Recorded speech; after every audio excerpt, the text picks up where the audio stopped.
నమస్తే welcome to our channel నేను సిరి మూడోసారి భారత పాలన పగ్గాలు చేపట్టడం కేవలం టోకెన్ మాత్రమే అనే అంచనాల మధ్య ప్రధాని నరేంద్ర మోదీ బయోపిక్ తెరకెక్కనుంది. విశ్వనేత టైటిల్ తో భారతీయ భాషల్లో అత్యంత ప్రతిష్టాత్మకంగా రూపొందనున్న ఈ చిత్రానికి young talented CH Kranthi Kumar direct చేయనున్నారు.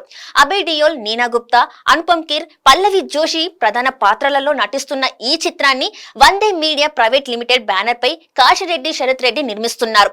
ఆస్కర్ విన్నర్ ఎంఎం కీరవాణి తనయుడు కాలభైరవ సంగీతం అందిస్తున్నారు ఈ సినిమాకి.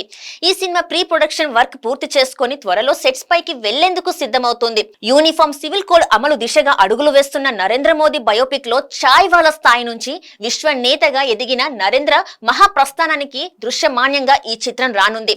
ఆర్టికల్ 370 రద్దు, నోట్ల రద్దు, జిఎస్టీ, అయోధ్యలో రామ మందిర నిర్మాణం వంటి ఎన్నో సంచలనాలతో కోట్లాది మంది భారతీయుల గుండెల్లో స్థానాన్ని సంపాదించుకున్నారు. ఇక ఈ సినిమా త్వరలో సెట్స్ పైకి వెళ్లబోతుందని యూనిట్ చెప్తోంది. ఇక మోదీ 2014లో మొదటిసారిగా ప్రధాని మంత్రి బాధ్యతలు చేపట్టారు. 2019లో భారీ మెజారిటీతో రెండోసారి ప్రధాని అయ్యారు. దశాబ్ద కాలంలో దేశ ప్రజల్లో మోదీ సంపాదించుకున్న ఆదరణకు ఆయన్ను ప్రజలు మూడోసారి ప్రధాని చేసినా ఆశ్చర్యపోనవసరం లేదు. త్వరలో జరగనున్న లోక్సభ ఎన్నికల్లో మోదీ హ్యాట్రిక్ కొట్టే అవకాశాలే ఎక్కువ కనిపిస్తున్నాయంటూ ఇప్పటికే పలు సర్వేలు వెల్లడించాయి. మరి రానున్న ఎన్నికల్లో ఏం జరుగుతుందో చూడాలి.